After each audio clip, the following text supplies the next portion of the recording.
Assalamualaikum warahmatullahi ta'ala wabarakatuhu. Peace be upon us today, everyone. Today is Friday, and in this lesson, we will indulge your attention into something na akala nyo na survive nyo na. Akala natin na survive na natin, no? Pero hindi pa rin. Okay, so without further ado, let's start. So guys, familiar ba kayo dito? Itong 1s2, 2s2. Alam ko, naaalala nyo yung mukha ng numbers and letters na ito. Thumbs up kung oo, thumbs up kung hindi. No? So, because saan ba tayo nag-high school or nag-elementary if hindi kayo familiar sa picture na ito? Well, I know, kala nyo na-survive nyo na, pero we are wrong because ngayon, andito pa rin tayo, pag-aaralan natin ito ulit dito sa NS Elect 2 Chemistry for Psychology. Okay, so I think may iba sa inyo na alam na kung ano yung pag-aaralan natin this morning. So again, good afternoon to each and everyone. For today's discussion, we'll be discussing the electronic configuration. But before that, allow me to introduce to you the presenter for today's discussion. At walang iba kundi ang nonchalant ng grupo, Mr. Landiza, Jake Landiza. And of course, ang introvert na si Najara Khalil, ang puro plus point na si Sherwina Jama, ang silent but hardworking na si Chanel Gutual, ang chemistry warrior ng aming grupo na si Rads na, at syempre ako na pakit lang, Rahadjo Gyapar. Okay, so for this morning, the objective of this discussion is syempre first para ma-understand natin what is electron configuration and its use. Second, writing electron configuration and filing atom orbitals. And also, mapag-aaralan din natin ang representation of electron configuration in an atom. So, I hope ready na kayo guys. All attention here because at this juncture, we will start our discussion. Okay, so let's go. So, I hope na before we proceed to our topic this afternoon, I assume na sana alam nyo na yung part ng atom, which is yung proton, neutron, electron, and also alam na rin natin gamitin yung periodic table, and sana, I hope na may hawak kayo ngayon while listening to this discussion. So, yun. At the center of an atom, there is a positively charged nucleus, diba? And around it, mayroong electrons, which our band to be called orbitals. So, understanding electronic configuration is very essential for comprehending the behavior and properties of elements.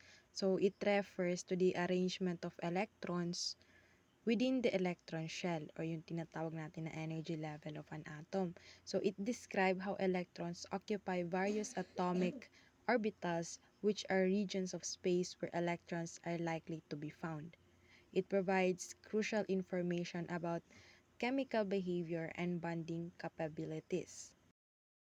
So furthermore, electronic configuration are typically represented using standardized notation. So ano ba yung standardized notation? Ito yung pagsulat natin ng number straightforwardly expression. So sinusulat natin ang isang electronic configuration ng isang element using this standardized notation. So dahil dito sa notation na ito, it provides more concise and systematic way to describe the distribution of electrons among the various atomic orbitals. So, to explain further, ito na nakikita nyo, ito yung mukha ng isang electron configuration. So, yung 1, ito yung tinatawag natin na principal quantum number. So, this number indicates the energy level or shell in which an electron resides. So, it can take integer values starting from 1 and increasing by 1 of each successive energy level. While itong S naman na nakikita nyo, ito yung type of orbital. So, ito yung tinatawag natin na subshell. So, within each energy level, there are different types of atomic orbital, which is yung tinatawag natin na subshell. So, these subshell are denoted by letters. So, yan S, di ba, nakikita ninyo? So, yung atomic orbital natin, meron tayong S, meron tayong P, may D, and F. Ano yung pinagkaiba-iba nila. So, yung S subshell natin, it can hold up to 2 electrons. Yung P subshell natin, it can hold up to 6 electrons. While yung D subshell natin, it can hold up to 10 electrons. And yung F subshell natin, it can hold up to 14 electrons. So, back on the picture kanina, yan yung tinatawag natin na type of orbital, yung S na nakasunod sa 1. So, meron naman tayong nakikitang 1 sa above the right side of S or yung subshell natin. So, yung number na yan yung tinatawag natin na superscript number. So, yung superscript number, ito siya yung notation na nag-i-indicate kung ilang number of electron ang present sa isang particular subshell. So, this simple example of electronic configuration, which read as 1s1 is simplest siya or sample siya ng isang electronic configuration na ibig sabihin yung subshell is meron siyang electronic na 1. So, merong S block, P block, D block, or yung mga atomic orbitals natin kanina na tinatawag na block or terms used to classify the group of elements within the periodic table, which is dito nagbe-base yung atomic orbitals natin being filled with electrons as their atomic number increase. So, the S block elements, it is located in group 1 and group 2 of the periodic table. So, itong elements na ito, it includes the alkali metal group 1 and alkaline group metal, earth metal group 2. These outermost electron of S block elements are filling the subshell. So, these S block elements are characterized by their tendency to lose their outermost electrons to achieve a stable electron configuration. Well, nakikita nyo, meron din tayong P-block element. So, yung P-block element are found in the group 13 to 18 of the periodic table. These elements include metals, metalloids, and nonmetals. So, the outermost electron of P-block elements are filling the P subshell. And it is also the elements that exhibit diverse chemical properties ranging from metal like aluminum to non-metal like nitrogen and noble gases like helium. And also, meron din tayong D-block element.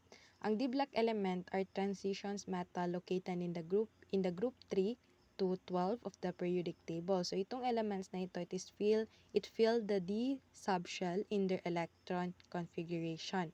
It is known for their characteristic of metallic properties including high electrical conductivity, malleability, and ductility. And lastly, meron din tayong F block. Makikita nyo yung color blue. So, yung F block elements are the inner transition metal found in the lanthanides and actinide series. So, these elements, it fill the F subshell in their electron configuration, and they are typically placed below the main body of the periodic table kung nakikita ninyo to conserve space. So, they include the lanthanides from cerium to lutetium, and the actinides from thorium to lawrencium. So, itong F block elements na ito, it exhibit a variety of oxidation states and are often used in a nuclear and electronic applications. So, ano ba yung use ng electronic configuration or bakit ba natin siya ginagawa sa chemistry? First is it determining the valency of an element. So, the valency of element, it is to determine by the number of electron it gains, it losses, or it shares to achieve a stable electron configuration, typically by attaining a noble gas configuration.